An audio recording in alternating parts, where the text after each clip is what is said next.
xiqqoo ta'e garuu waa walii kan inni walirraa fudhannee hojiirra oolchuu irratti qaamni jiraachuu agarree jira. Amma immoo teeknooloojiilee haaraa akkaataa oduu teessan irratti yoo hojjettan itti milkaa'uu dandeessin jennee teeknooloojiilee haaraa mootummaan qorannoodhaan baasaa mataa mataan jenna. Turtii lafa hojjechuun nurra qabdan ta'a. Waan saayinsiidhaa tarii karaa gabaabaadhaan qonnaan bulaa yookiin jiruu qotee bulaa keenyaa jijjiiruu danda'a jennee yaadnu. Waan saayinsiidhaan mirkanaa'e nuti harkaa qabaachuu mala.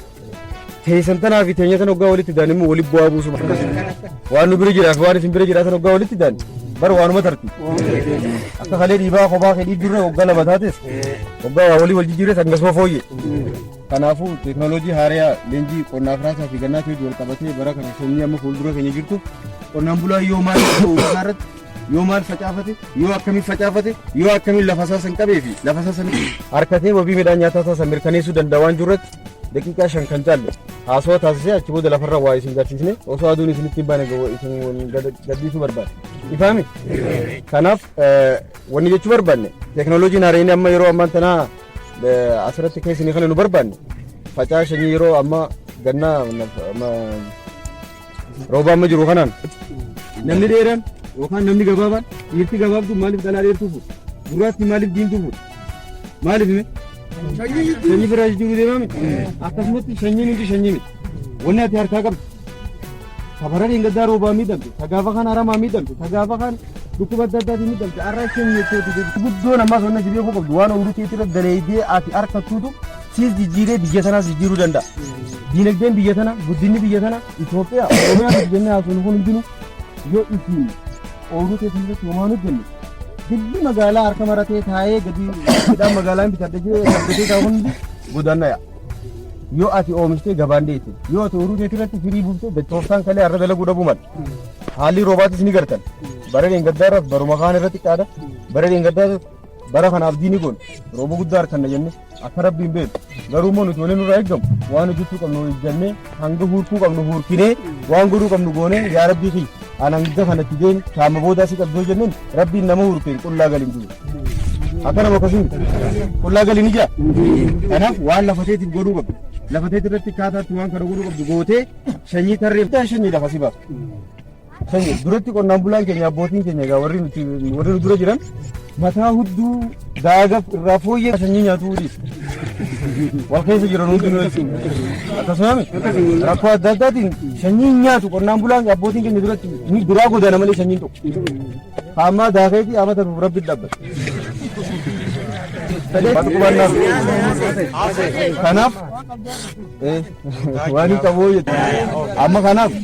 jalqaba irratti sanyiin hundi sanyii miti akkuma reefu isiniin jee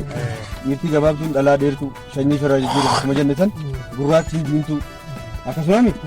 laallatee fuudhu san namni wanni wallaallatuuf sanyii firraa jijjiiru sanyiin ati qabu hundi sanyii miti tokkoffaa sanyii firraa laali inni lammaffaa qonni daldala ta'ee miidhagaa geessee gurguratee warra kaayyatutti atis sibaraa oomisha galchuu harama baasii humnati yoo isaan bishingaa san kuulii yoo isaan lafaati qotte tiraakter kuulitti yoo isaan gila amata guutuu jala baatoo kuulitti bishingaa na oomishtu kuulumatee ta'ee dhufu.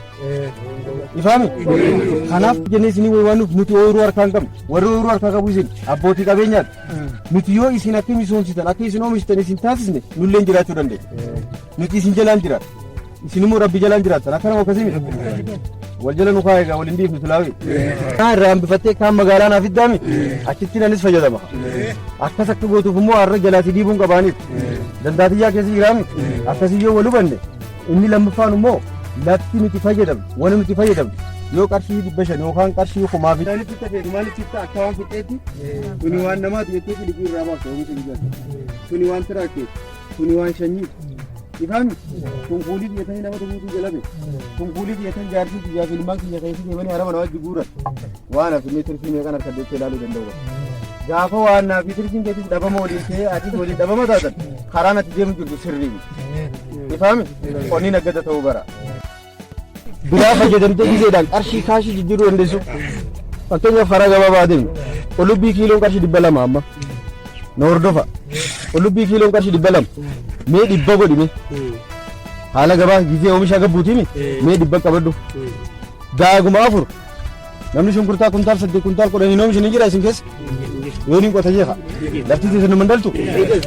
lafti shunkurtaaf taatu amali shunkurtaa fi qullubbiidhaa tokko waan tokko waan biraan qaban yoo qullubbii kuntaal 8 harkatti kiiloon tokko qarshii 100 yoo taate kuntaalli tokko meeqa ta'a?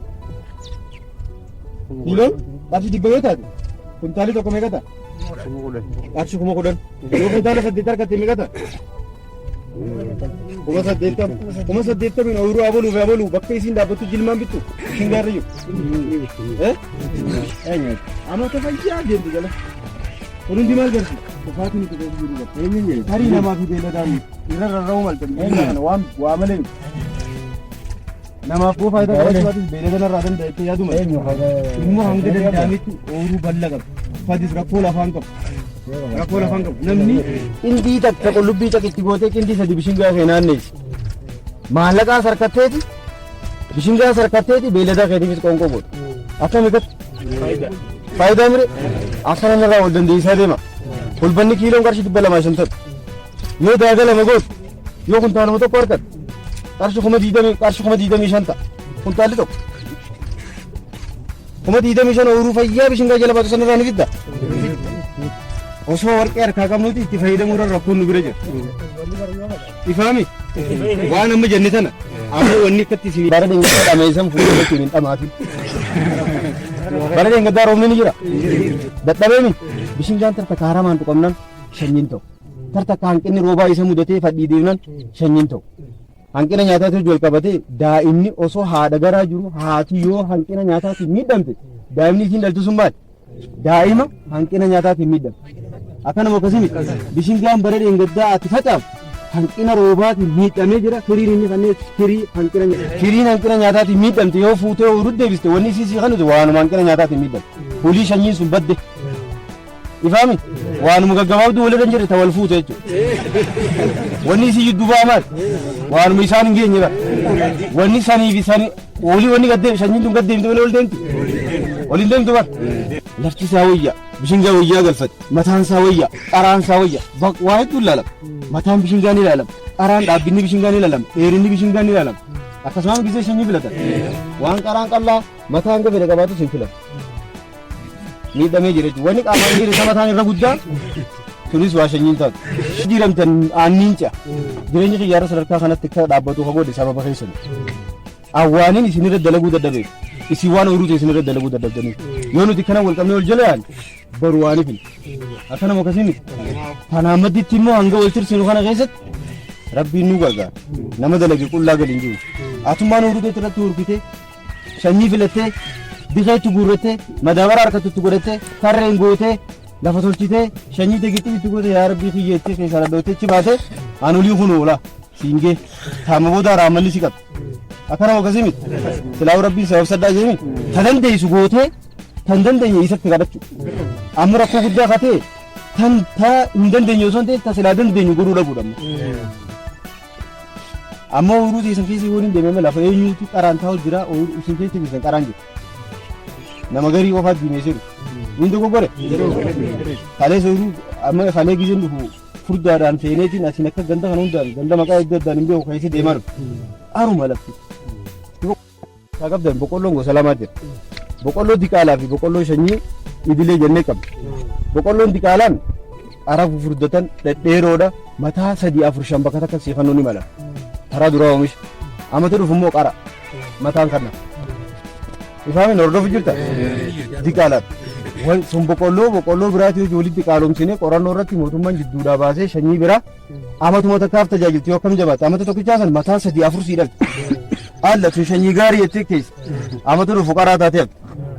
warri kasii wanni harkaa qabdanis of eeggannoo godha yoo rakkoon shanyii jiraates hojjetaa dubbisa tan aban isin gargaaran tan hin qabne nutti oliyyan nutis yoo agarre isiniif finna akkasii wal bira dabarse ifaami boqqolloon taan immoo marsaa 3-4-5 tan oomishtanii harkaa qabda yoo jiraatu warra marsaa takka oomishee hojii wal jijjiiradhaami tar 3-4 yoo namni kaa amata 3-4 wal jala oomishee harkaa qabdan roobaa miidhamuu jira haramaa miidhamuu jira waa meeqa jiraami wanti sun miidhamtee jira mi hanga danda'ametti warra tar lama facaatu yookaan warra bara deengaddaa haarii harkatee facaafatanii jiraami isaa yoo shanyii qabaatan karadda ifaami rakkoo shanyii tanii reefu sadi facaasee harkaa isaantu sirra wayya teetuun amata 5 kana keessa miidhamte miidhaan walillee caalu teetitu irra miidhamee jira teeyame shaniimi Tasaanii amala maamas sadi ta'ii sana raamu ishee jiraatu akkasii laalladhaati wal bira dabarsa. Kan biraa shanyii biraa akkuma isin hin jettu qullubbii akkuma isin hin jettu shunkurtaa haala qabatamaa magaalaa odeeffannoo hulbata magaalarra maaltu qaaliidha jaa gabbaa magaalaa gaafadha magaalaa olsanii galtanii yoo hiree magaalaa ba'uun harkan gisee maallaqa isin kan ullee taatu achi baafa. Achi baati maallaqa sanii waan saayinaa mokononitti fitanii shanyii bitii galiin. Ifame ni dhuma maaleen ni beeku seeftineetii amma 25 kaflu mul'ataa tana taraa takkatti miliyoona takkatu qaalama kafalla maaleen sun eessi jirame miliyoona takka fuula kafalla ardaa tana marsa takkatti marsa baatii meeqa nyaata baatii jaa nyaataami seeftineetii miliyoona 12 fi nyaata mee maaleen sun eessi jira arra silaa tokkoof makiinaa miti dibootuma tokko silaa walii bitta darraa abbootii dibootaati maaleen sun nudhu saniifuu gisee baati waan takkaan fudhadhu gal shanyii ilaaliiti waan bareedduu magaalarra jira waan qaqqaalii maatti magaalarra qaqqaaliitiin shanyii guddaa dubbatu lubbuufiin tana hunda jira ifaami akkaataa bishingaatti facaaftu baran akkaataa boqqollootti facaaftu akkaataa luuziitti facaaftu akkaataa qamadiitti facaaftu daqiiqaa 5 kan caallatti ogeessi as jiru kun ka'ee baagee kabbaafteeti bishingaa baran akka buufachuu qabda bishingaa gosa akkam akka filachuu qabdu siimii mire boqqolloo akkamitti akka filachuu qabdu siimii mire akkami facaaftaree eege shanyii helti jenna gamma shanyii helti jenna akkami facaaftu sarara sanii facaasuudhaaf immoo tooftaan haareenii yookaan karaan si baastu birgooneetti gallamu sarara susneetu immoo walirra libgooneetti midhaan lafa finnamu akkami goonaa waan jirusan ka'a tartana bishingaa shanyii hoggaati lafaa fiisii kamittiin biyya waliin laaqaa hojjetaan daqiiqaa 5 kan caalu